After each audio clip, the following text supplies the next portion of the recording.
Bonjour les amis, bienvenue dans la partie numéro 2 de cette vidéo-ci. Ça c'est Hébreux chapitre 2 qu'on est en train de prendre. On a commencé dans, si tu n'as pas encore vu la première partie, il y a la première partie, Hébreux chapitre, études bibliques et livre d'Hébreux, verset chapitre 1. Donc il y a ça. Dans la partie numéro 2, si on va commencer encore par dire merci au Seigneur Jésus-Christ pour toi qui est en train de regarder cette vidéo-ci. Peut-être c'est la première vidéo que tu tombes sur la chaîne.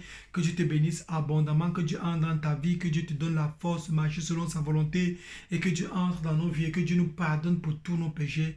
Au nom de Jésus, si tu veux accepter Jésus-Christ comme ton Seigneur et Sauveur, si tu veux marcher selon la volonté de Jésus-Christ, tout ce que tu as besoin de faire, c'est de renoncer à toi-même, renonce à tes péchés, renonce à cette vie-ci qui t'éloigne de Dieu et laisse Jésus-Christ prendre le contrôle de ta vie à partir du moment-ci. Et prends ta Bible, tu commences à lire, tu vas voir que Dieu va commencer à se manifester dans ta vie fortement. Donc les amis, on commence sur Hébreux chapitre 2. On va lire et je mets ça aussi ici. Comme je disais dans l'autre vidéo, prends ta Bible en main, tu lis, mon frère, ma soeur. Prends ta Bible, tu lis. Il y a trop de faux passages dehors. Quand quelqu'un va parler un truc, après, il va partir hors sujet, tu ne vas même pas voir. Et je t'encourage à cela. Pourquoi? Pour que tu commences à prendre le rythme dans ma vidéo. Tu regardes que j'ai lu. Tu regardes aussi ta part, tu as vu que c'est ça. Et si je pars hors contexte, tu vas savoir que le contexte dit ceci, et c'est comme ça. Donc que Dieu te bénisse, et que Dieu bénisse ta famille et tous les gens pour qui tu pries. Lisons Hébreux chapitre 2. Épître aux Hébreux, chapitre 2. C'est pourquoi nous devons d'autant plus nous attacher aux choses que nous avons entendues, de peur que nous ne soyons emportés loin d'elles. Car si la parole annoncée par des anges a eu son effet, et si toute transgression et toute désobéissance a reçu une juste rétribution, comment échapperons-nous en négligeant un si grand salut qui, annoncé d'abord par le Seigneur, nous a été confirmé par ceux qui l'ont entendu. Dieu appuyant leur témoignage par des signes, des prodiges et divers miracles, et par les dons du Saint-Esprit distribués selon sa volonté. En effet, ce n'est pas à des anges que Dieu a soumis le monde à venir dont nous parlons. Or, quelqu'un a rendu quelque part ce témoignage. Qu'est-ce que l'homme pour que tu te souviennes de lui? Ou le Fils de l'homme pour que tu prennes soin de lui? Tu l'as abaissé pour un peu de temps, au-dessous des anges. Tu l'as couronné de gloire et d'honneur. Tu as mis toutes choses sous ses pieds. En effet, en lui soumettant toutes choses, Dieu n'a rien laissé qui ne lui fût soumis. Cependant, nous ne voyons pas encore maintenant que toutes choses lui soient soumises. Mais celui qui a été abaissé pour un peu de temps au-dessous des anges, Jésus, nous le voyons couronné de gloire et d'honneur, à cause de la mort qu'il a soufferte, afin que, par la grâce de Dieu, il souffrit la mort pour tous. Il convenait en effet que celui pour qui et par qui sont toutes choses, et qui voulait conduire à la gloire beaucoup de fils, élevât à la perfection par les souffrances le prince de leur salut. Car celui qui sanctifie et ceux qui sont sanctifiés sont tous issus d'un seul. C'est pourquoi il n'a pas honte de les appeler frères, lorsqu'il dit « J'annoncerai ton nom à mes frères. Je te célébrerai au milieu de l'assemblée. » Et encore. Et encore. « Je me confierai en toi. » Et encore. Et encore. « Me voici, moi et les enfants que Dieu m'a donnés. » Ainsi donc, puisque les enfants participent au sang et à la chair, il y a également participé lui-même, afin que, par la mort, il anéantisse celui qui a la puissance de la mort, c'est-à-dire le diable, et qu'il délivra tous ceux qui, par crainte de la mort, étaient toute leur vie retenus dans la servitude. Car assurément, ce n'est pas à des anges qu'il vient en aide, mais c'est à la postérité d'Abraham. En conséquence, il a dû être rendu semblable en toutes choses à ses frères, afin qu'il fût un souverain sacrificateur miséricordieux et fidèle dans le service de Dieu, pour faire l'expiation des péchés du peuple. Car, ayant été tenté lui-même dans ce qu'il a souffert, il peut secourir ceux qui sont tentés. Les apôtres, chapitre 3. Et fidèle. Donc, qu'est-ce qu'on a sur le passage ici? Le passage, c'est très très joli. Le passage, c'est très joli. On a quoi?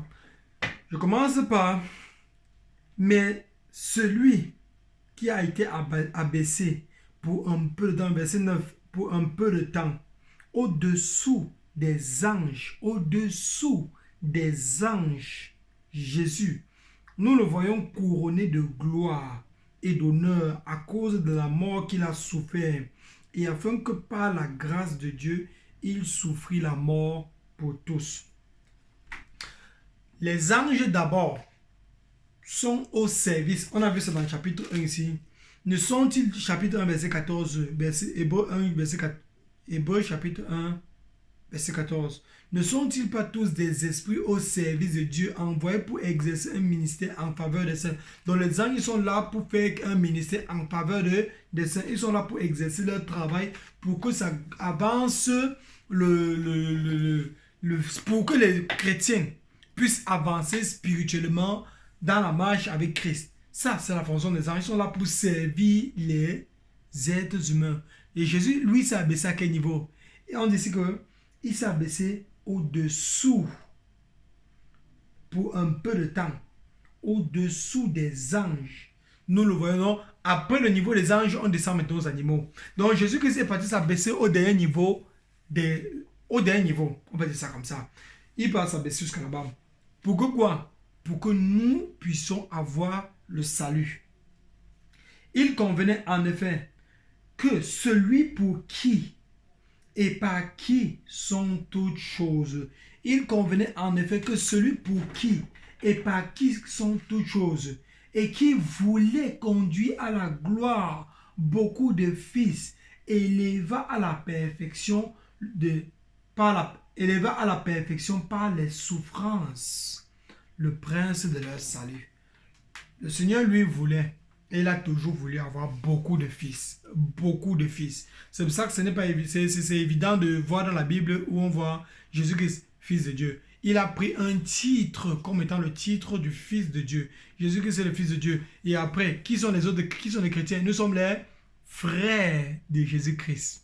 Donc il veut avoir beaucoup, le Père voulait avoir beaucoup de fils. Et pour cela, il a fallu seulement qu'on porte les péchés, ils prennent les péchés de tous. Et le premier-né de notre famille, Jésus-Christ, est parti récupérer tous les péchés de tout le monde. C'est car celui qui sanctifie et ceux qui sont sanctifiés sont tous issus d'un seul. Le passage ici, on ne comprend pas, si on ne lit pas ça bien, on ne va même pas comprendre un peu ce que ça veut dire. Car celui qui sanctifie et ceux qui sont sanctifiés sont tous issus d'un seul. Celui qui sanctifie. Qui est celui qui sanctifie dans la Bible? C'est Dieu qui sanctifie. Ta parole me sanctifie. Ta parole me sanctifie. On a plein de versets dans l'Ancien Testament, on va voir même dans les Psaumes, que c'est Dieu qui sanctifie. C'est Dieu qui enlève. La sanctification veut dire quoi? La séparation du péché. Je te sanctifie, je t'enlève du péché et je te déclare saint.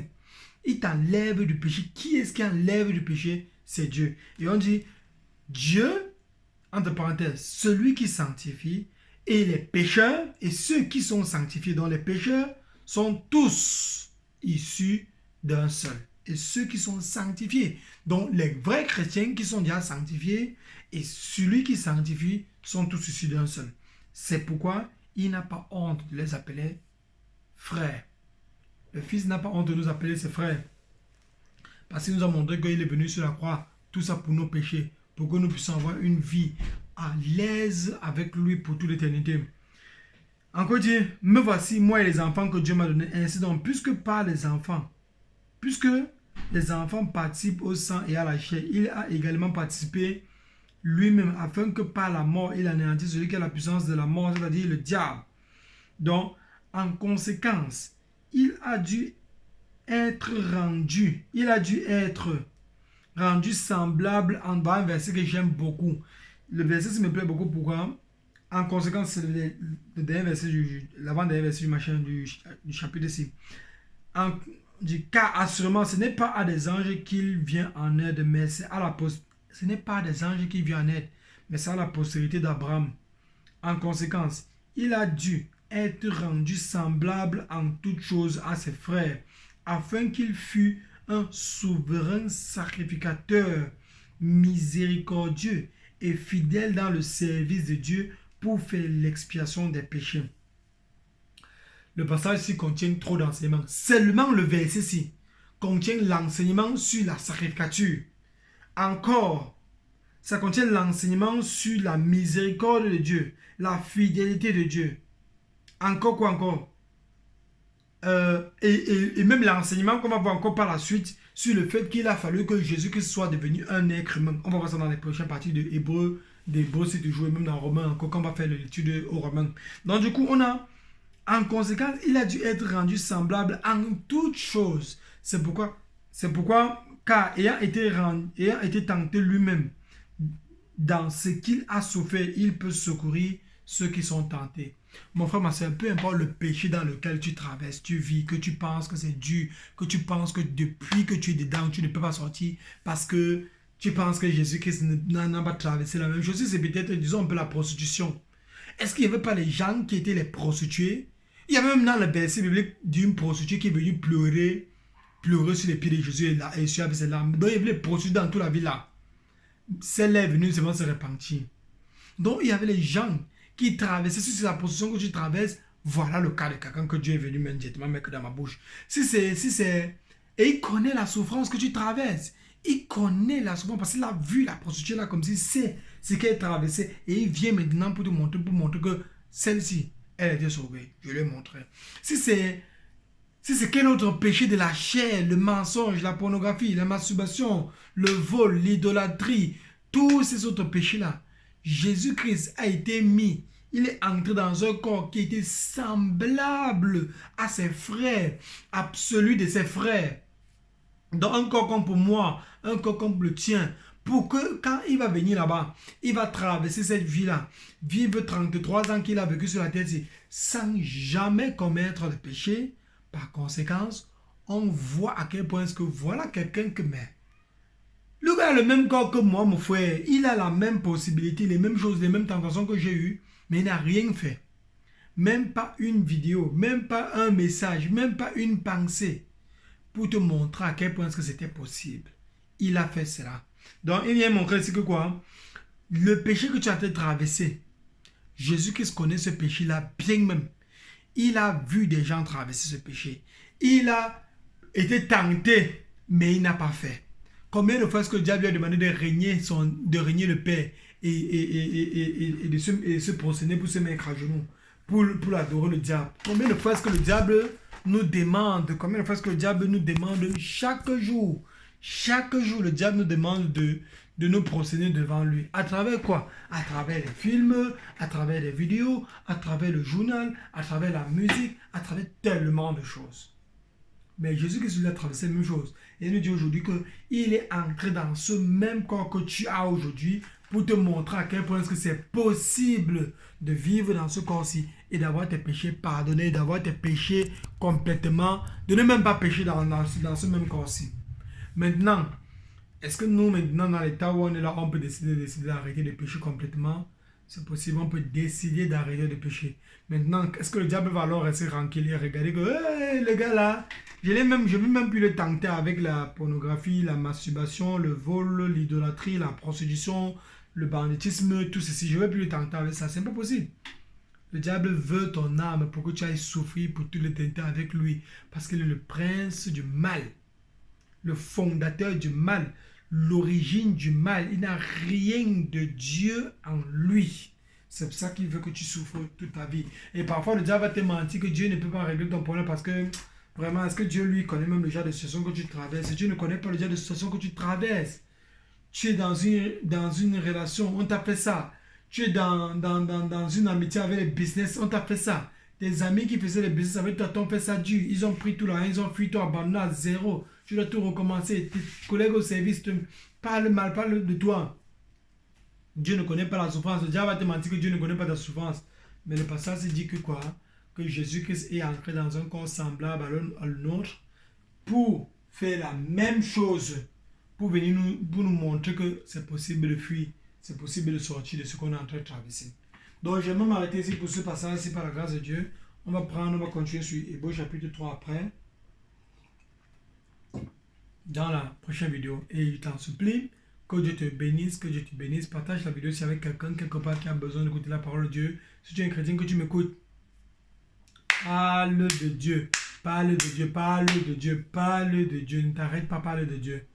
Parle de Dieu. Quelqu'un a besoin d'écouter. Qu'est-ce que tu vas parler? Parle de meilleur verset biblique qui t'a plu. Parle du verset qui t'a le plus énervé. Tu lui démontres à tes amis que pourquoi est-ce que le verset-ci.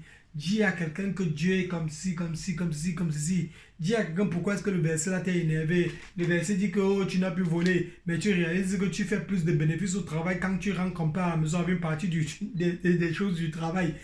Le Seigneur te dit que le verset t'énerve. Dis au Seigneur que voilà, donne-moi même une augmentation de salaire comme ça, je ne prends plus les choses. Et jeûne et prie, et prie, et prie. Que Dieu te bénisse abondamment.